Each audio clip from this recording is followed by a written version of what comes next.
Alrighty, today on the ranch we got the Kriss Vector. Let's lock and load, boys.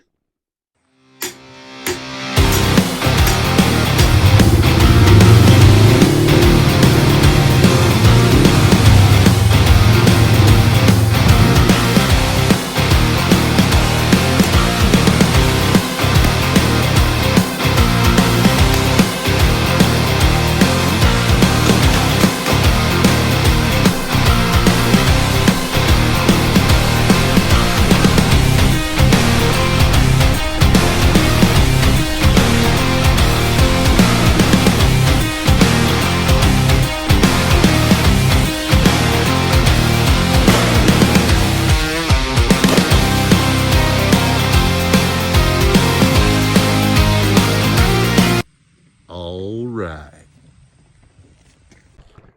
Well, good afternoon, everybody, and welcome back to the Empty Skull Ranch. We got a little something exciting. The Kriss Vector. All right, enough with the theatrics. But we got this guy here for some consideration, and we're going to shoot a couple of clays down range, see what she does. I know this is a fair newcomer to the type of mill syrups that I kind of show on this channel. I usually do the oldie, moldy oldies, but this guy is a relative newcomer to the scene in general, hailing back to the spring of 2007 even, I believe. I thought it to be 2008, but I was doing a little bit of research, but that time period anyhow, and it's just a radically different design. As you can tell just by the fact that it looks like something a stormtrooper would be carrying on the Death Star, or wherever those guys hang out, maybe at Pete's Cup of Joe around the corner, saying, "Hey, don't bother us. We just..." No, anyway, anyhow, this guy, it was I believe it was what the hell was the guy's name? I had it in my head the whole time. It was a Renault French guy there. Renault, I'll get back to you on the name. But he was a Frenchman, designed this guy. And I remember the first name because it almost sounds like Raynaud's syndrome when you get your fingers go white. Oh yeah, I'm familiar with that. So it was his Super V design that sold the cake on this one. The Super V design, something that hadn't been done before. It was wildly different, making it so it's no felt recoil. Now that's a major hook on the Kriss Vector, is the no felt recoil. So that basically this guy was this guy, he was an inventor, type of gun maker, and that was pretty much his only claim to fame, was this guy right here, and several different variants. But the first one came out, it had a folding stock, and it had a little groove here for a Tacticool flashlight that's no longer in production. So you can notice there's no more groove for it, just left room for the regular rail. So, but in the Gen 2 of this guy came out in the 2015, I believe, at SHOT Show it debuted, and couple little changes happened in between there, between the Gen 1, Gen 2. Like I just said, the Tacticool flashlight spot is gone because of no more flashlight.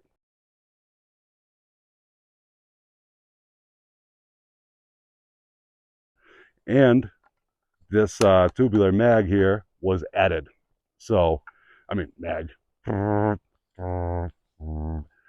stock, tubular, stock, tube stocks was added to it rather than the folder. But not much was really heard from them after SHOT Show in 2015 when they kind of showed their Gen 2 variant of this guy. But boy, she is a slick shooter, real slick shooter. And when they say no felt recoil, that really feels like nothing. You could shoot this guy all day, not even notice the difference. I was just saying, in the heat of battle, if you're in the rubber meets the road and you really got to squeeze some lead at a imminent threat, 12 gauge is not going to have any felt recoil. But my oh my, this guy, you'd be like Rambo out there with this guy, I swear. I mean, had a little bit of trouble though sighting her in, which was a little unexpected because I've sighted in my fair share of rifles out here, carbines, handguns, what have you, and they usually sight in pretty well. But we got this Eotech on it right here, top of the line sight on a top of the line type of firearm. So Eotech's awesome, holographic, all that good stuff, both eyes open aiming. I love it, love it, love it. But noticed that the sighting in was giving us a real bear. And I guess all it boiled down to at the end of the day is down here on the table, I got a couple of different types of ammo. It didn't like this guy right here at all. I mean, shots were flying everywhere. It was there was no rhyme or reason. They were going all over the place. But switching to the cellular started coming into focus. Shots started lining up. So I guess our girl here is a bit of an ammo snob now, isn't she? Little bit of a prissy princess. Oh, I can feel that pee 10 mattresses down. Please fetch me another bed. So much like that. Or, oh boy, this caviar. It wasn't harvested today. I need the good stuff. I need the freshest of the fresh. I do find these things delectable. Anyway, that's how she is with ammo. Likes only the best, the finer things in life. And I guess you know what? We can feed her that. We sure can. Well, let's take this guy down so you can see that Super V action.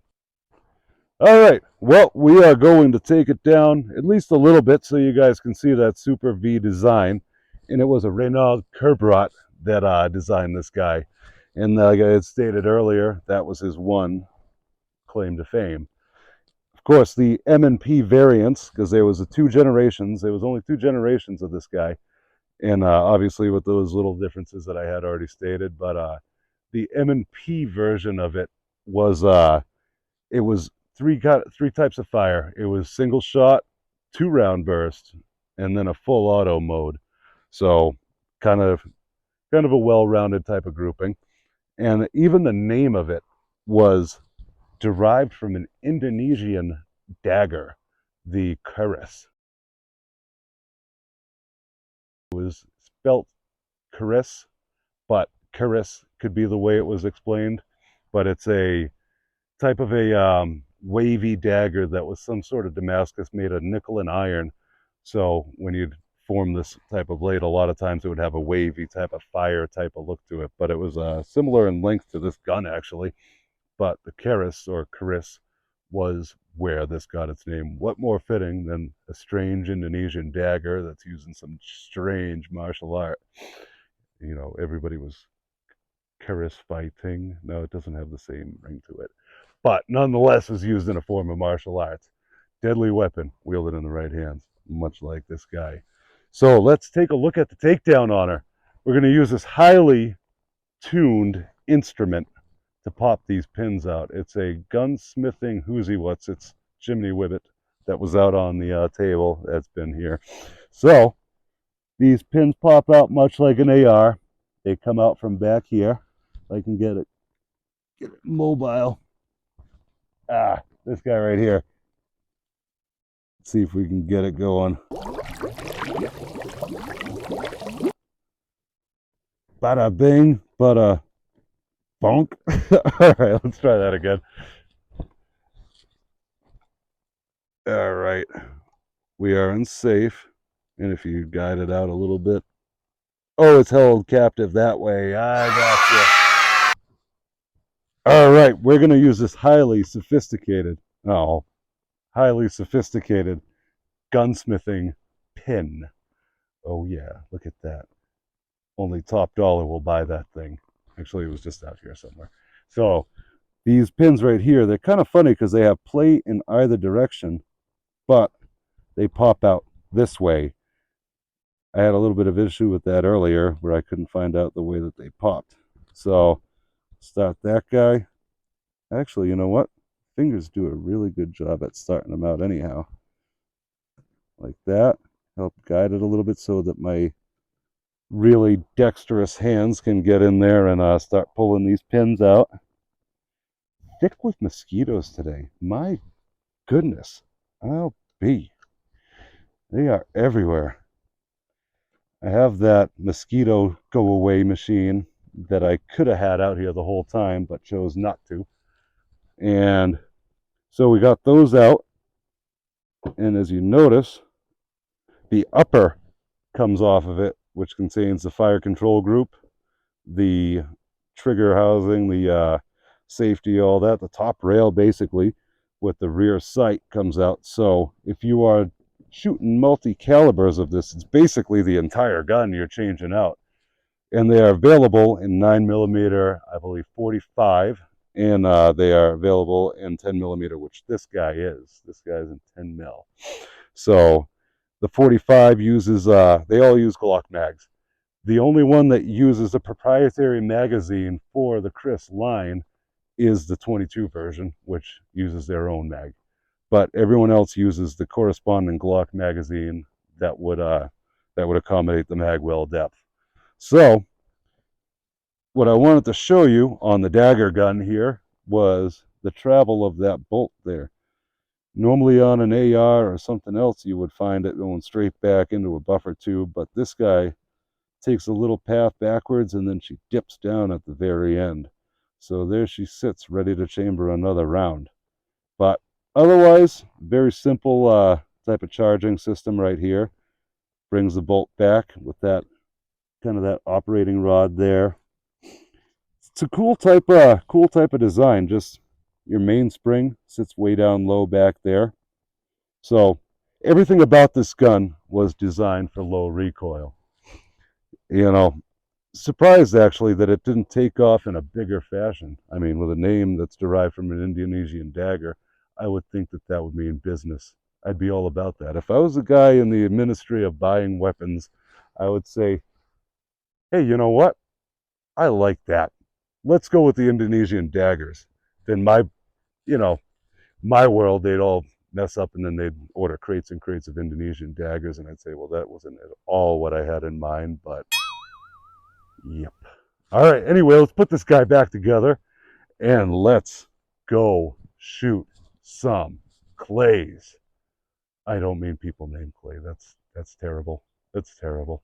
I shoot some clay targets, sporting targets. That is what we're after today. Alrighty, guys. We have a high cap Glock mag because on the ranch, why would we have 10 rounders? Just wouldn't happen. So we got this guy right here, got a couple of these guys for it, and then we got the normal mags. These are for the Glock 17, and boy, I mean, whatever the counter 10 mil Glock mag, 17 would be the 9 mil, but that is a common chambering, and this one is a 9 mil. But at the ranch, we got 1 more millimeter. So let's load this bad Larry in there and see if we can pop some of them clays. As always, range safety is practiced. Weapon on safe, barrel pointed at something you don't intend to destroy. Eyes and ears, all times. Remember, guys, have fun, but be safe about it. Alrighty, that's my little safety spiel. Let's get some of those clays popped. All right, let's see. We got the Eotech sighted in. Let's try some of these guys closer to us. Send the bolt forward.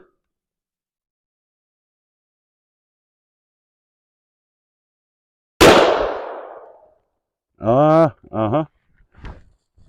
It gets them. Let's get that fire extinguisher while it's down. And we got that loomster kind of hanging up on that stick in the swamp.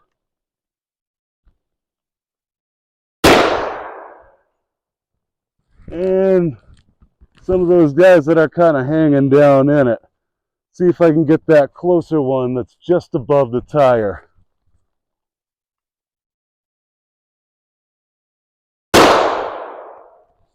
That guy, the one following behind it.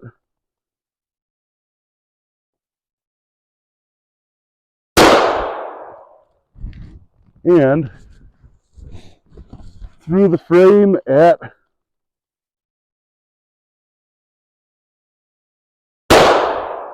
oh, I only took half of them. See if we can finish them off.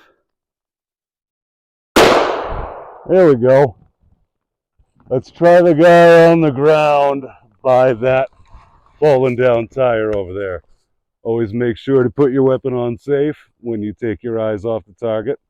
Obviously, range safety. Once again, the safety bear. I had like a safety bear, Smokey the Bear outfit, and do a whole video on that.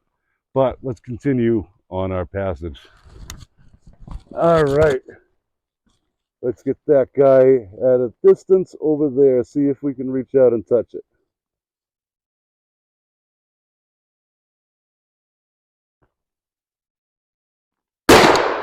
Aha! I love the site acquisition on these Eotech sites. Beautiful, beautiful site system.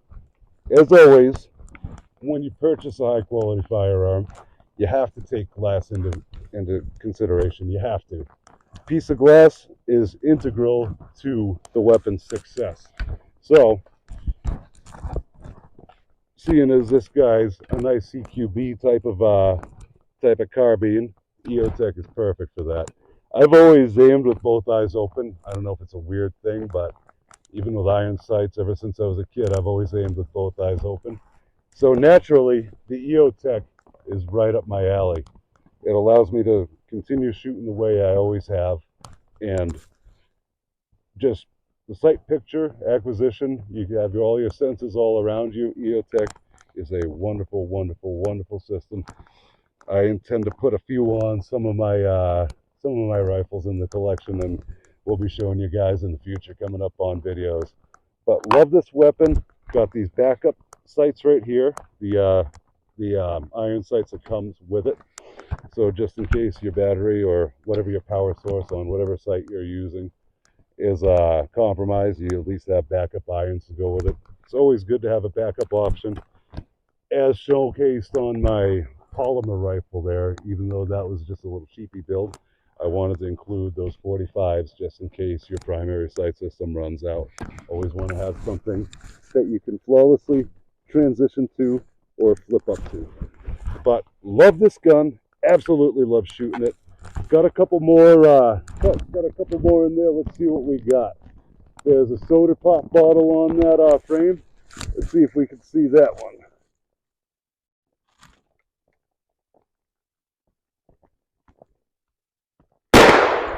Uh-huh. That's one drink of soda no one's gonna have. Real cheesy. Let's see what we got. Always love picking on that fire extinguisher. That poor thing's been shot more times than, but it's just a fun target. It never runs out of juice. Just never does. No matter how many times you hit it, it just keeps it going. Let's see what we got on that standing target. Let's see if we can put a couple above the shoulders. By a couple, I mean, yeah, a couple. In all the excitement, I kind of lost count.